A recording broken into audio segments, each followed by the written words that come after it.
Evangelho de Marcos, capítulo de número 15. Nós vamos fazer a leitura dos versículos 33 ao 41. E o nosso texto diz assim: Chegada a hora sexta, houve trevas sobre toda a terra até a hora nona. A hora nona, clamou Jesus em alta voz: Eloi, Eloi, lama sabactani, que quer dizer: Deus meu, por que me desamparaste? Alguns dos que estavam ali, ouvindo isso, diziam: Vede, chama por Elias. E um deles correu a embeber uma esponja em vinagre e, pondo-a na ponta de um caniço, deu-lhe de beber, dizendo: Deixai, vejamos se Elias vem tirá-lo. Mas Jesus, dando um grande brado, expirou. E o véu do santuário rasgou-se em duas partes, de alto a baixo. O centurião que estava em frente dele, vendo que assim expirava, disse: Verdadeiramente este homem era filho de Deus. Estavam também ali algumas mulheres, observando de longe, entre elas Maria Madalena, mãe de Tiago, o menor, e de José e Salomé, as quais, quando Jesus estava na Galiléia, o acompanhavam e serviam. E além destas mulheres, outras que haviam subido com ele para Jerusalém. Vamos orar. Deus bendito e amado Pai, nós rogamos o Teu favor mais uma vez nessa tarde, Senhor, e pedimos que o Senhor esteja em nosso meio, nos ajudando, assim como o Senhor sempre tem feito nos dias de nossas vidas, nos preservando em meio a tão dias maus, Senhor. Estamos aqui para glorificar o Teu nome, para Te exaltar e clamar a Sua graça e a Sua misericórdia sobre as nossas vidas, porque Te devemos todas as coisas, e sem Ti nada seríamos, Senhor.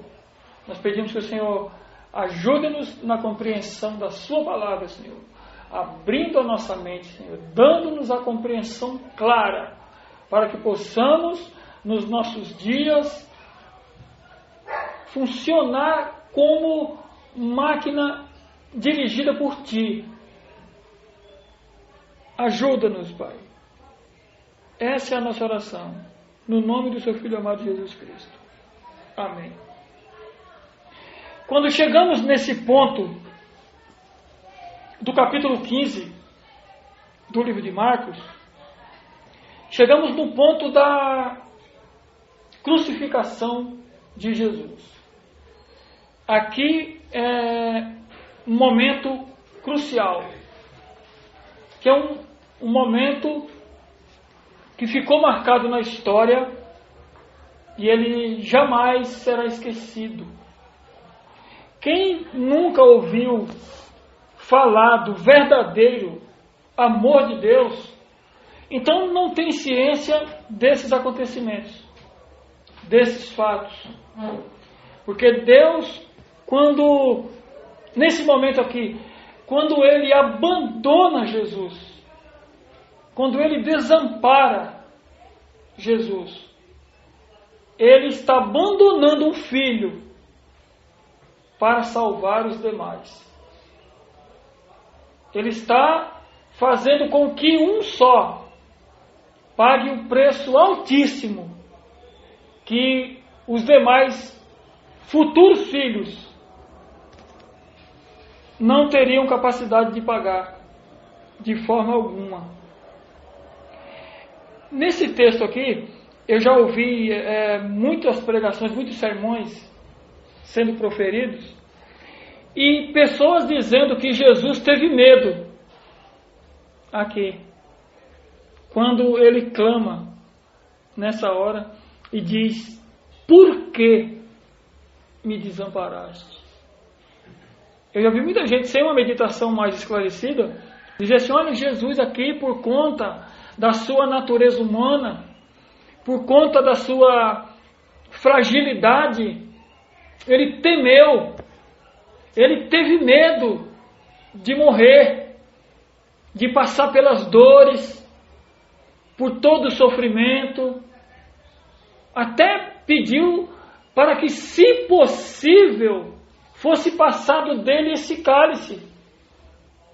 Em outros textos vai ser dito isso, nesse mesmo contexto, que ele vai pedir, se possível for, passa de mim esse cálice, mas que não seja feita segundo a minha vontade, mas sim a sua. Então isso por muitos pregadores é visto como se o Senhor tivesse medo, mas o contexto vai dizer outra coisa. Os contextos dessa situação aqui vão mostrar de outra forma. Então, para nós que temos famílias, fica até simples fazer um paralelo da situação. Imagine que você tem o seu pai e que você tem comunhão com ele, ou com outro ente querido de sua família, que você muito preza e que ele também lhe preza. E aí imagine uma hora, essa pessoa, o seu pai que você tanto ama e que ele tanto te ama, te abandonar.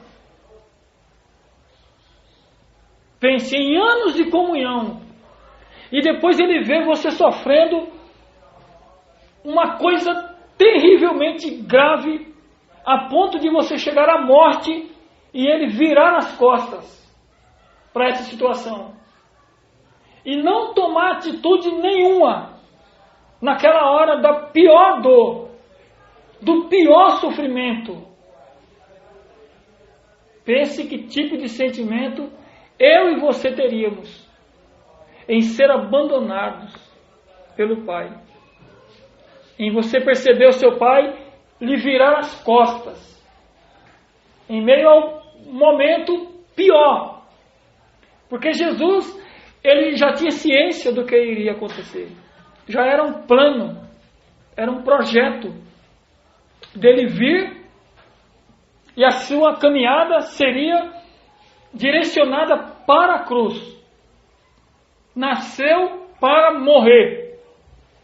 E ele nunca recuou dessa jornada. Nunca recuou, ele nunca olhou para trás, nem para a esquerda, nem para a direita, nunca murmurou, porque essa não foi uma ordem de Deus, foi um ato de comunhão da Trindade, uma decisão tríplice, eterna, de que Jesus viria para dar a sua vida por muitos. E é chegado o momento de ele enfrentar os seus algozes. Era chegada a hora de ele enfrentar a cruz. Era inevitável. A hora chegou. Então o que quer dizer quando ele diz: Deus meu, por que me desamparaste? Esse sentimento de Jesus, próprio de ser humano, aqui ele, como uma pessoa integral, física, que possuía vontade, intelecto, sentimento, ele vai sentir aquela dor do abandono. Então o que ele sente aqui não é medo. Ele vai lembrar-se da comunhão que tinha outrora com o Pai e agora perdeu. Pense na eternidade. Em todo o tempo, Jesus na presença do Pai, de Deus, com toda a glória, e agora apartado completamente dela. Não era uma situação fácil.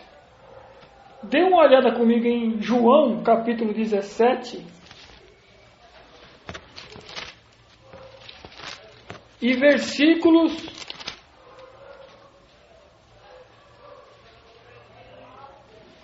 4 e 5. para que compreendamos melhor esse fator.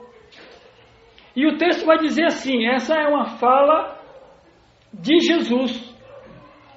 E ele vai dizer: eu te glorifiquei na terra, consumando a obra que me confiaste para fazer. E agora, glorifica-me, ó Pai, contigo mesmo, com a glória que eu tive junto de ti, antes que houvesse mundo. Então ele tinha vivido a sua eternidade na glória, sem dor e sem sofrimento, sem pranto, sem maldade sobre ele. E agora o Pai o desampara, o deixa só, para enfrentar a pior das situações possíveis, a coisa mais dolorosa de toda a história. E nós, mesmo quando estivermos juntamente com o Senhor, não vamos saber como isso aconteceu, como foi Jesus receber o peso do pecado de todos os eleitos, de todos os tempos, até dos que virão ainda. Nossa capacidade, nem quando estivermos com Ele, alcançará isso. E percebermos o que Ele passou, o que Ele sofreu, o castigo que Ele recebeu por nossa causa. Então o que Ele sente aqui não é medo, é a ausência da presença de Deus, a ausência da presença do Pai com Ele. Agora você imagine quando os ímpios forem lançados no inferno, quando eles sentirem a ausência completa e total de Deus, como eles irão se sentir? Porque aqui, nessa atmosfera que vivemos, os ímpios, eles estão debaixo de uma atmosfera santa. Cristão, o Espírito de Deus está no mundo. Tem a presença de Deus do mundo. Tem o consolo, tem o conforto, até mesmo para os perdidos aqui. Mas na eternidade futura, quando no inferno, os ímpios estarão completamente à parte de Deus. E eles terão esse sentimento que Jesus teve aqui. A solidão, a escuridão, o medo, o temor total e completo. Será horrível isso. As provas serão duríssimas. As provas serão terríveis. Jesus, quando ele foi provado na sua vida de humanidade, ele, como um paralelo de Adão, as suas provas foram diferenciadas, muito diferenciadas. Por quê? Adão, quando foi provado, foi num jardim cheio de recursos. Jesus foi provado no deserto. Olha que diferença. Terrível isso. Adão tinha consciência de que se obedecesse a Deus, viveria.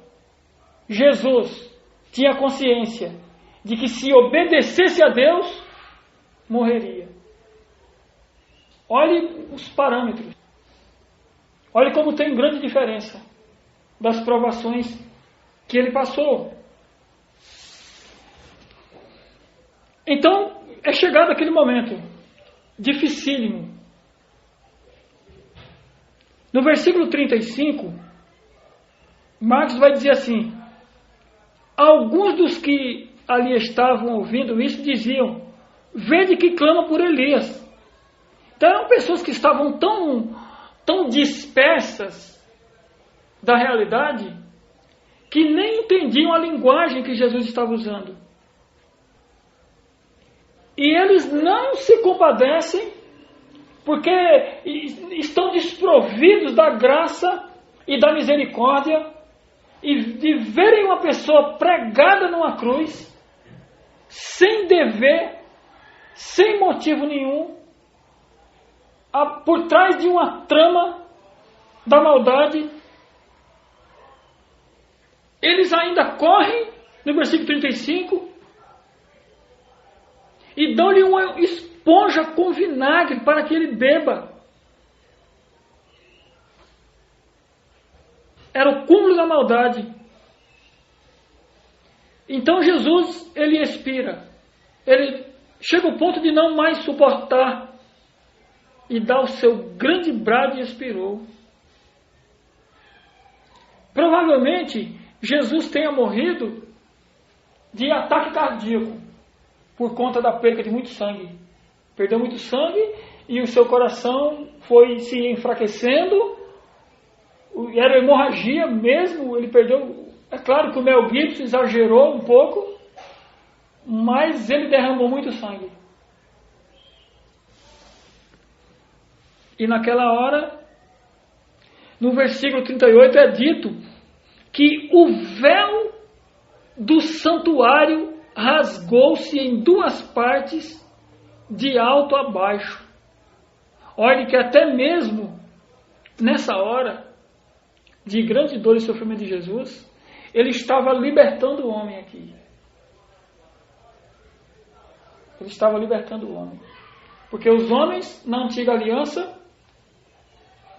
eles estavam presos, privados de um relacionamento direto, íntimo com o Pai, a ponto de necessitarem de que um sacerdote fizesse aquela intermediação por eles. Então havia um lugar santo no templo e um lugar santíssimo. Mas no lugar santíssimo, os homens normais não poderiam chegar. Era somente o sacerdote que poderia chegar, se aproximar. Que ele ia no lugar dos judeus sacrificar. Mas aqui o texto nos diz que o véu do santuário rasgou-se em duas partes, de alto a baixo. Não foi de baixo a alto, não foi por parte do homem que foi aberto esse caminho, mas por Deus. Esse véu também representa Jesus, quando sua carne foi rasgada na cruz. Observe o que diz aí Êxodo, capítulo 15,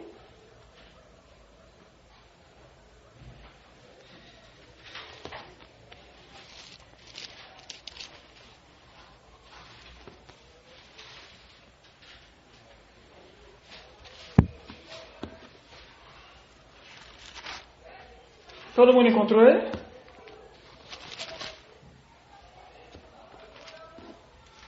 Êxodo capítulo de número 15, os versículos... Não, melhor, Êxodo 26. 26.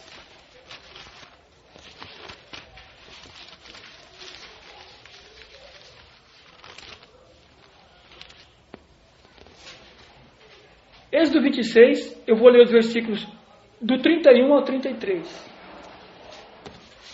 O texto vai dizer assim: farás também um véu de estofo azul e púrpura e carmesim e linho fino retorcido com querubins.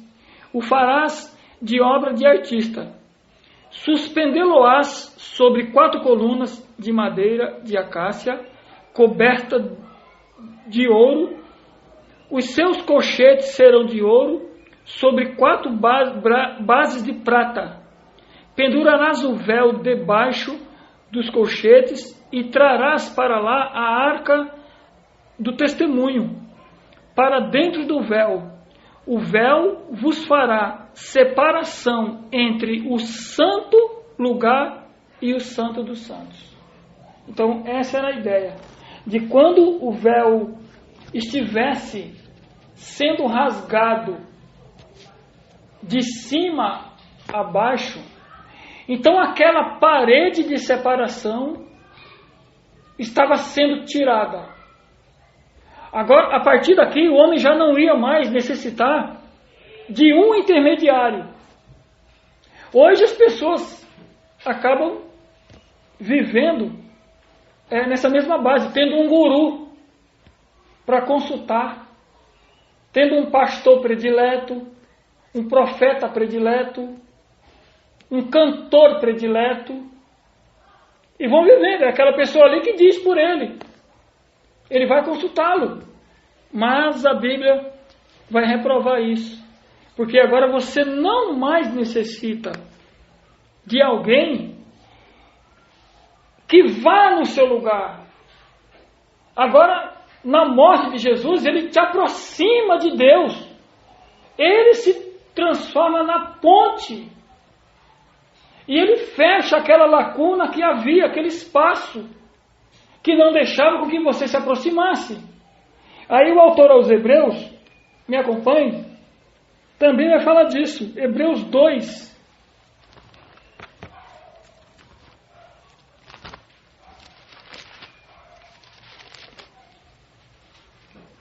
Hebreus 2 e versos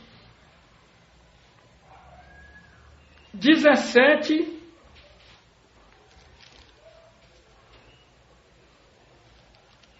e 18.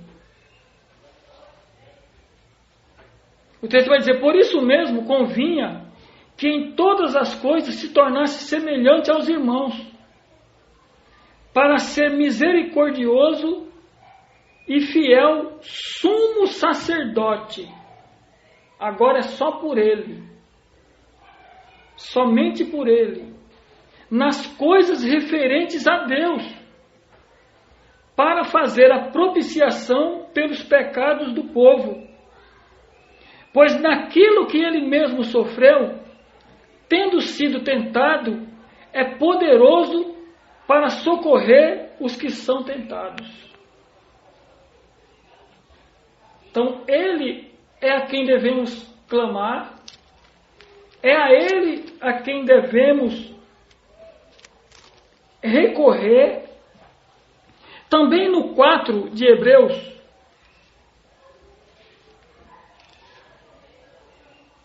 (15 e 16), ele vai dizer assim: porque não temos sumo sacerdote que não possa compadecer-se das nossas fraquezas. Antes, foi ele tentado em todas as coisas, a nossa semelhança, mas sem pecado. Acheguemo-nos, portanto, confiadamente junto ao trono da graça, a fim de recebermos misericórdia e acharmos graça para socorro em ocasião oportuna. Então ele consegue nos socorrer, porque ele não ficou à parte do sofrimento da humanidade, mas ele desceu para sentir o que os homens sentem. Veja que nenhum dos outros líderes religiosos passaram pelo que Jesus passou. E nenhum se atreveu também a se colocar como Deus. Então você percebe que o cristianismo é uma religião totalmente diferenciada das demais, onde nós temos um Deus que desce e vem morrer no nosso lugar. Um Deus que vem nos socorrer nos momentos de necessidade. Olha o que diz também em Hebreus, capítulo 10.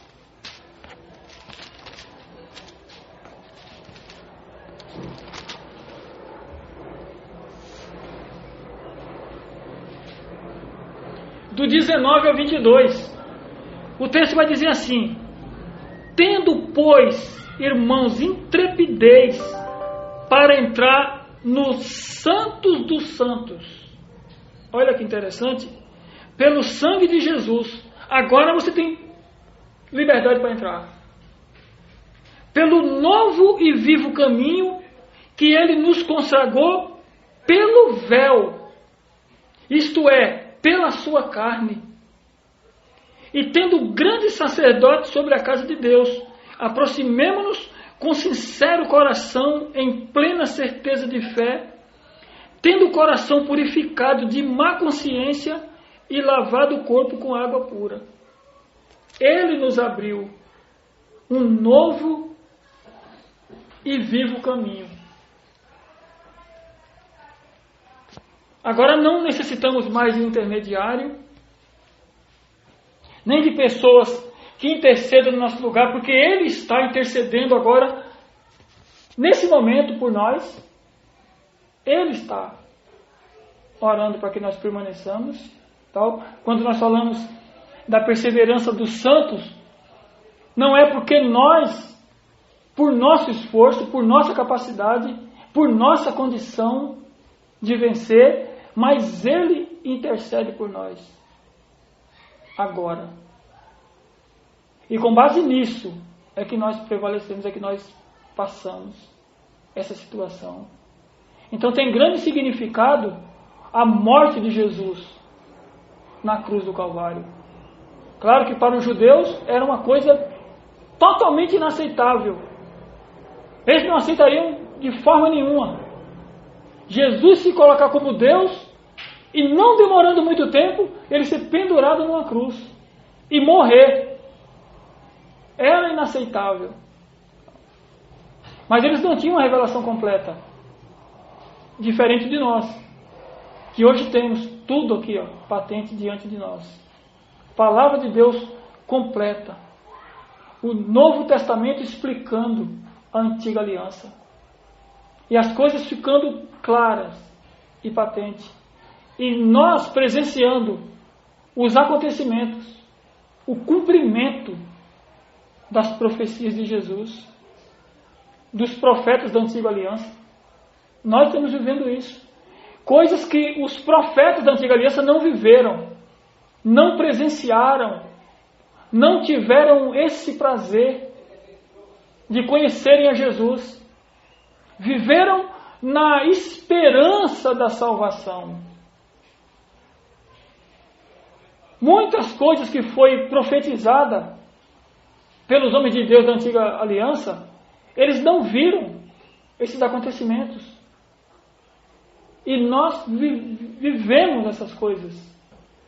Temos toda a literatura que pode nos socorrer.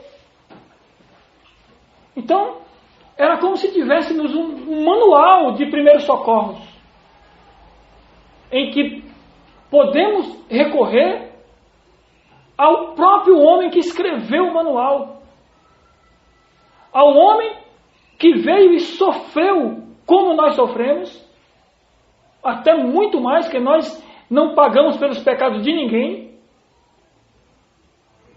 e tem a capacidade de se compadecer das nossas dores. Então, quando você está sofrendo, passando por dificuldades, situações horríveis na vida, Ele sabe o que você está passando. Às vezes nós estamos escondendo das pessoas o que sentimos, o que estamos vivendo, as dores, as lutas, os confrontos. E às vezes até imaginamos que Deus não faz conta disso. Mas Ele sabe exatamente o que passa dentro de cada um de nós. As tristezas, os sofrimentos, as dores, as angústias, os maus desejos, os ressentimentos, a falta de perdão, os arrependimentos. Ele sabe de cada situação, porque Ele desceu aqui e viveu cada situação.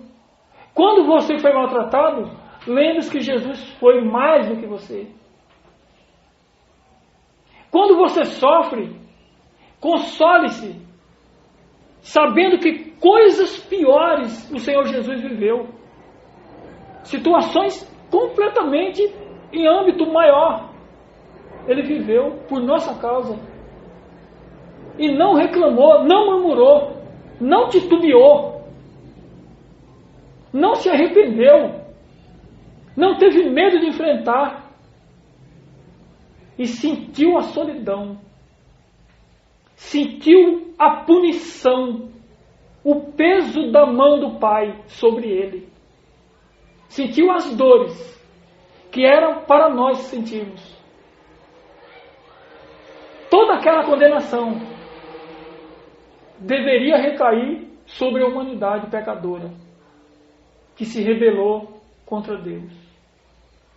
Mas ele assume no nosso lugar, no lugar dos zombadores. Nós não somos melhores do que os judeus daquela época, do que os líderes religiosos daqueles dias que crucificaram Jesus, que tramaram contra ele. Não. Não somos melhores que ele. Mas ele nos escolheu. E no mínimo, nós devemos reconhecer o seu senhorio. Porque com o seu sangue derramado sobre a cruz, ele nos comprou. Então hoje nós não temos aquela liberdade que tanto almejamos ter. Porque nós temos um dono, nós temos um Senhor.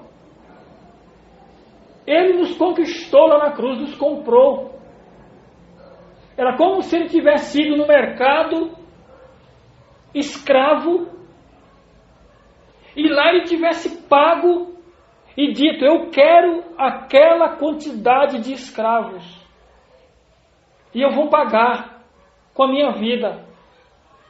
Vou pagar com o meu sangue. E tivesse nos resgatado da maldição da lei e do pecado. Nós devemos pensar nisso quando nós pecamos, quando nós erramos. Devemos meditar nisso, em dizer: será que eu tenho o direito de pecar contra o meu Senhor? De dizer contra, como José disse. José, quando foi tentado a pecar pela mulher de Potifar, ele disse: jamais eu faria isso contra o meu Senhor. Olha o que ele tinha em mente. E sempre que nós pecamos, a primeira coisa que nós pecamos é contra Deus. Você vê Davi reconhecer isso quando é interpelado. Quando ele está orando, ele vai dizer assim: somente contra ti pequei. O filho pródigo vai dizer: pequei contra ti, contra os céus. Então, quando nós pecamos, primeiro do que atingir aquela pessoa que você prejudicou, você pecou contra Deus. Porque pecar é errar o alvo. Sempre que nós atiramos fora da mira, vamos errar o alvo. Então sempre estaremos pecando contra o Senhor, que nos resgatou, que nos libertou, pagando duramente numa cruz.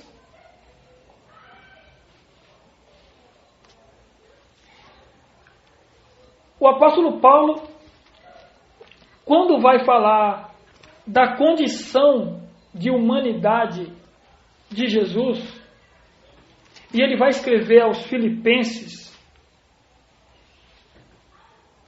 no capítulo 2,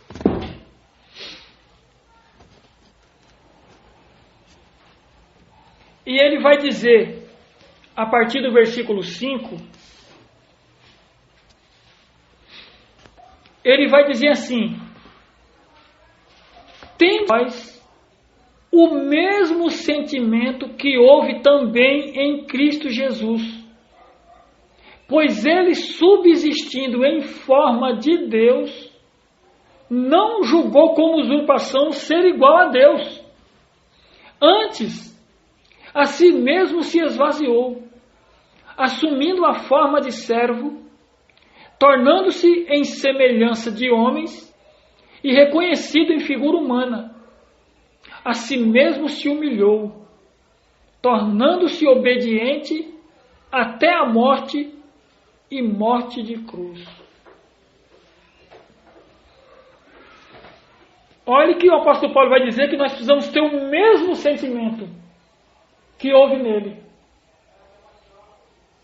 E é natural que nós não vamos alcançar isso, porque ele continua dizendo que Jesus, subsistindo em forma de Deus, ele não julgou como usurpação ser igual a Deus.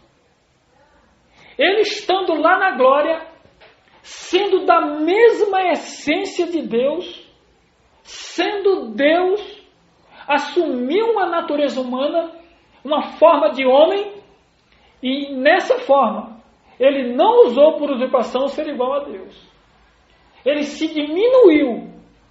Ele veio para o nosso nível de humanidade, sem pecado, mas sentir as dores que os homens sentem. Jesus tinha fome, tinha sede, tinha cansaço, porque essas coisas não são da natureza pecaminosa, mas da natureza humana.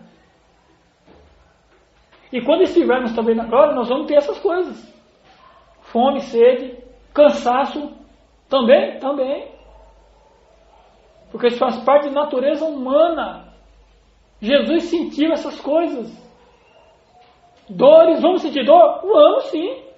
Dores suportáveis, naturalmente. Mas ele esvaziou-se momentaneamente de sua glória. Por um período. Era como se ele tivesse aberto mão do palácio, de todo o seu reinado, de todo o seu poder, de toda a sua glória. E disse: eu vou me tornar como um deles. E vou sentir o que eles sentem. Isso faz com que o cristianismo seja real. E que nós viemos a crer mais nisso. Perceba que os outros deuses, nenhum se transformou no homem. E veio sofrer no lugar dos homens. Mas Deus envia o seu Filho para que assuma a nossa posição. Então ele se esvaziou, assumindo a forma de servo. Ele veio para servir nos seus dias, tornando-se em semelhança de homens e reconhecido em figura humana. A si mesmo se humilhou. Se colocou como inferior.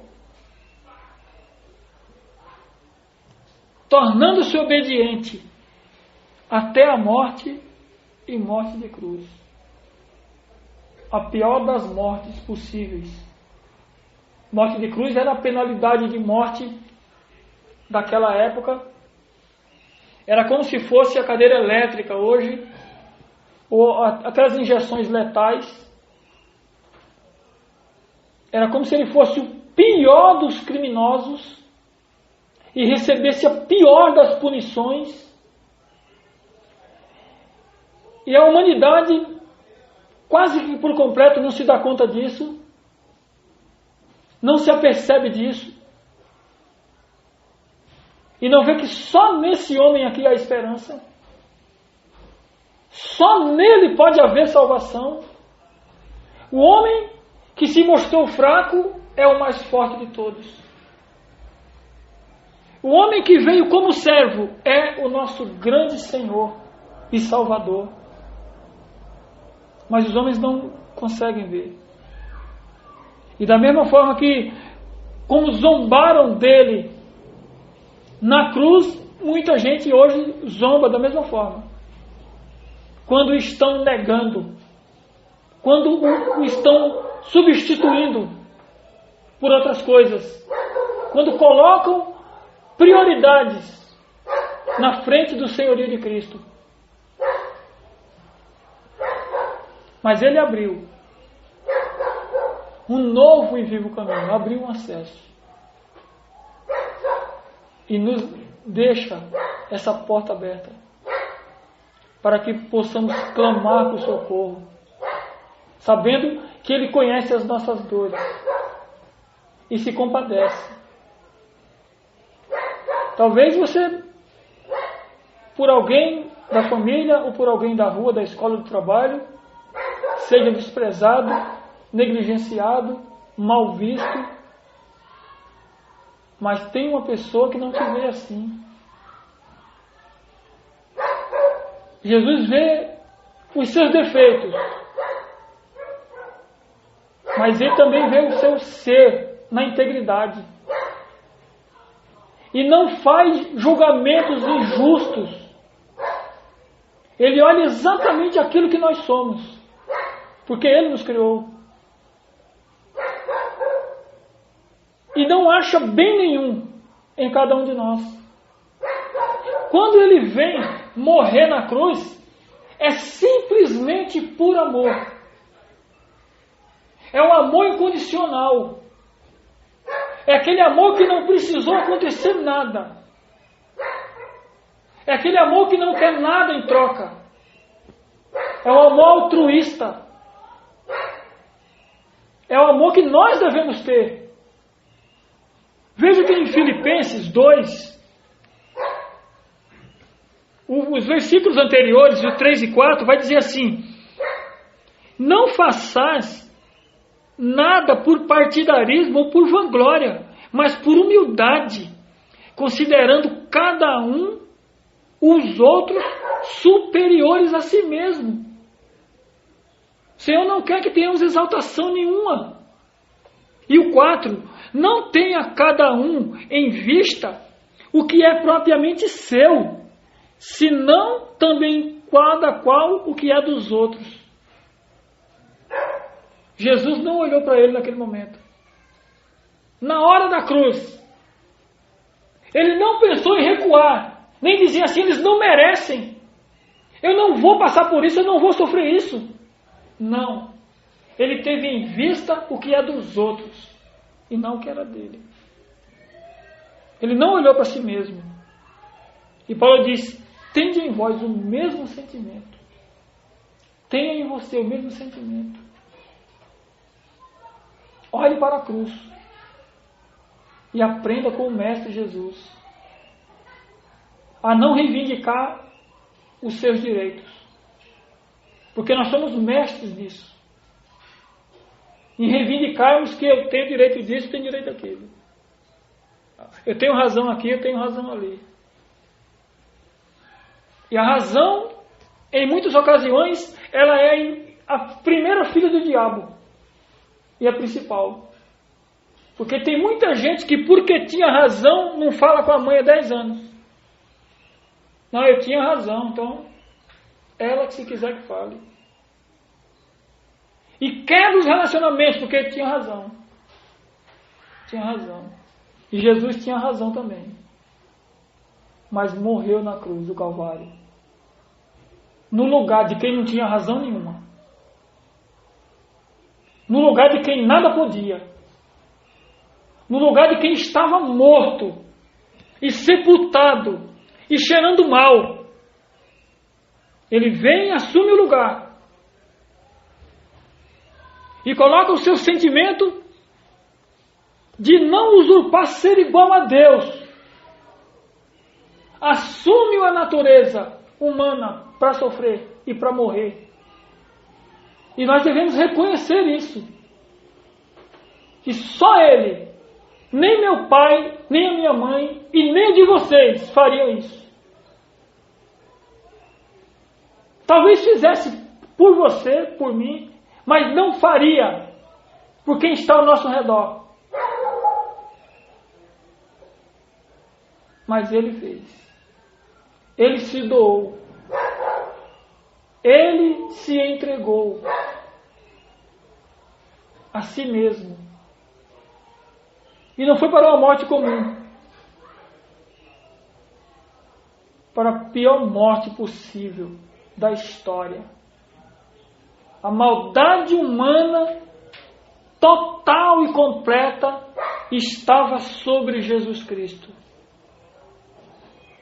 E ele, como ovelha muda, seguiu para o matadouro. E sem pestanejar, morreu em nosso lugar. Se entregou por nós. Como valorizamos isso? Será que estamos reconhecendo esse grande feito? Quanto tempo temos tirado para homenagear esse homem? Quanto de nossa vida temos dado? E é claro que não vamos pagar de forma nenhuma, nunca. Mas o que temos tentado, ao menos reconhecer esses fatos?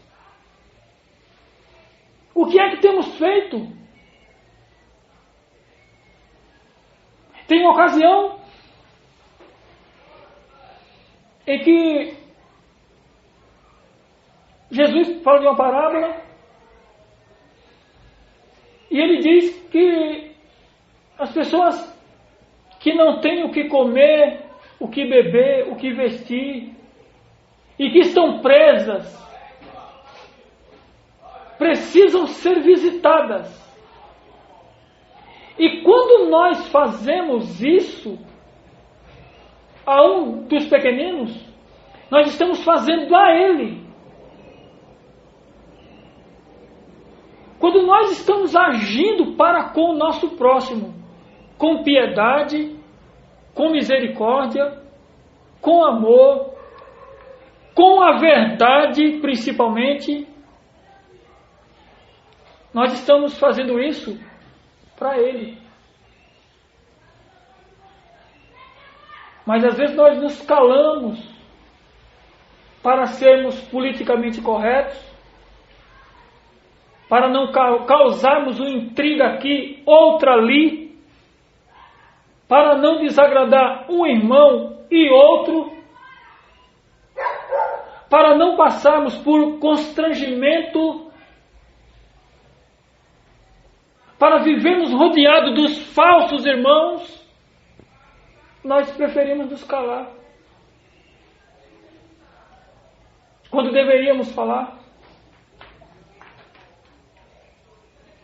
E muitas vezes deixamos de agir, de estender a mão para o próximo que está ali do seu lado. Porque diretamente a ele, você não tem como pagar. E o reconhecimento é quando você faz as mesmas obras, porque já foram feitas em seu favor. Quando alguém se compadeceu por você a ponto de dar a vida e dá, consequentemente, todas as demais coisas, nosso reconhecimento é também abrirmos a mão e o coração e fazermos essa obra. E não pegarmos esse contexto de somente frequentarmos um culto aqui, outro ali, e participar da cantoria, das campanhas, disso e daquilo outro, e compreender que isso é servir a Deus. E vamos para o ensaio, que vai ter isso, que vai ter aquilo. Vai ter o simpósio X, o simpósio Y. Mas isso não é fazer obra. Isso não é reconhecê-lo como Senhor e Salvador. Mas devemos ter esse mesmo sentimento que teve nele. O de abnegação. Sentimento de não observar as necessidades de si mesmo a ponto de abrir mão da própria vida. Não é para todos. Não é para qualquer um. Mas devemos nos esforçar, lutar para isso. E olhar mais para a cruz do Calvário. E vermos que Jesus não precisava de nada daquilo. Vimos que Deus não precisava abrir mão do Filho dele. Deus não precisava dar Jesus por nós. Mas pelo seu grande amor, Ele sacrifica o seu Filho. Ele vira as costas naquela hora para não presenciar. Porque Deus ele não pode, por conta de sua santidade, presenciar o pecado. Então ele vira-se de costa naquele momento, onde Jesus recebe toda aquela carga. Pense no sentimento de Jesus aí. Ou do próprio Deus Pai. É claro, ele não tem sentimentos como os nossos. Porque senão teria voltado atrás. Mas pense no que é um pai entregar o seu único filho. Ele não poupou Jesus. Não. Um tipo disso é quando Deus pede Isaque em holocausto. E Abraão o leva. E está tudo preparado. As madeiras, o fogo, a lenha, o cutelo. O menino em cima para ser sacrificado. Quando a voz de Deus brada e diz: Abraão, não faça isso a teu filho. Agora eu sei que me serve. E poupa o filho do homem, e o seu mesmo ele não poupa.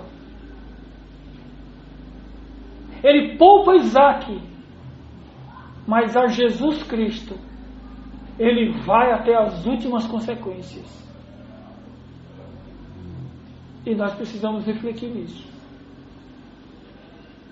Nós precisamos fazer análises melhores do que estamos fazendo. Se estamos reconhecendo a obra salvífica, se teve um grande preço, alguém pagou um grande preço. Perceba que sempre que acontece uma dívida, um débito, alguém arca com as consequências. Se alguém lhe deve alguma coisa, você pode combinar com a pessoa. Se alguém te prejudicou, você combina: fulano, eu vou ter que procurar justiça, e você vai arcar com as consequências. Ou você pode pegar uma segunda opção: fulano, vamos dividir os prejuízos, eu pago a metade e você paga a metade. Ou você pode dizer assim: eu perdoo a dívida, eu arco com toda ela, eu fico com tudo isso, eu pago no lugar. Foi o que Deus fez. Deus ele não transferiu a dívida para os homens. Ele não dividiu a dívida, mas a assumiu completa e total. Sozinho. Mas alguém teve que pagar. No episódio de Abraão, Abraão viu do lado um carneiro que apareceu, tipificando Jesus. A providência dele em prol dos homens. Mas alguém pagou no lugar. No nosso caso, Jesus assumiu toda a nossa dívida, toda a nossa conta, todo o nosso débito. Devemos tudo a Ele. Todas as coisas, sem exceção. Não tem nada que é seu, nem pequeno nem grande. É tudo dele. Ele é o Senhor. Nós somos os servos e devemos reconhecê-lo. Vamos orar. Deus amado e maravilhoso Senhor, nessa hora, Pai, nós clamamos a Ti mais uma vez, que se compadeça de nossas vidas, de nossas almas, e que nos faça reconhecer o seu senhorio sobre as nossas vidas. Que possamos olhá-lo pela ótica correta e de vermos que o Senhor é o nosso grande Deus e Salvador Jesus Cristo, e que sem Ti nós não podemos coisa alguma, não sabemos coisa alguma e não iremos a lugar nenhum. Nos faz, Senhor, reconhecer a cada dia que Tu és o Senhor e nós somos os escravos, e que devemos obedecê-lo à risca em todas as coisas que o Senhor determinou, em tudo aquilo que até mesmo nós ainda não compreendemos, mas por obediência devemos fazer. Ajuda, Senhor, a sua igreja nessa hora de turbulência, nessa hora de muitas religiões espalhadas, disseminando os seus erros e as suas mentiras. Nos levanta, Senhor, como arautos diante de Ti, para olharmos para a cruz, olharmos para o Seu sacrifício e nos sentirmos obrigados, compungidos a fazer a Tua vontade e falarmos do Teu grande amor, da Tua misericórdia, que foi entregar o Seu único Filho por amor de nós pecadores. Nos faz observar, Senhor, que lá na cruz o Senhor quebrou todo medo, toda desgraça, toda maldade contra nós. E que mesmo que fisicamente sejamos atingidos, mas o nosso homem interior jamais será afetado, jamais será contaminado pelo mal. Nos ajuda, Pai, a olharmos para a cruz a cada dia, a cada momento, e sabemos que foi lá que o Senhor nos resgatou. Foi lá que o Senhor pagou no nosso lugar. Foi lá que o Senhor conquistou todos os benefícios para nós, Senhor. Perdoa-nos, Pai, quando nós não conseguimos enxergar assim. Nos perdoa por não ter ciência verdadeira do Teu sacrifício. Nos perdoa por não conhecer profundamente a Sua vontade e o Seu poder, que está contido na Sua palavra. E nos ajuda a caminhar, Senhor, pautados nela. Essa é a nossa oração. No nome do Seu Filho amado Jesus Cristo. Amém.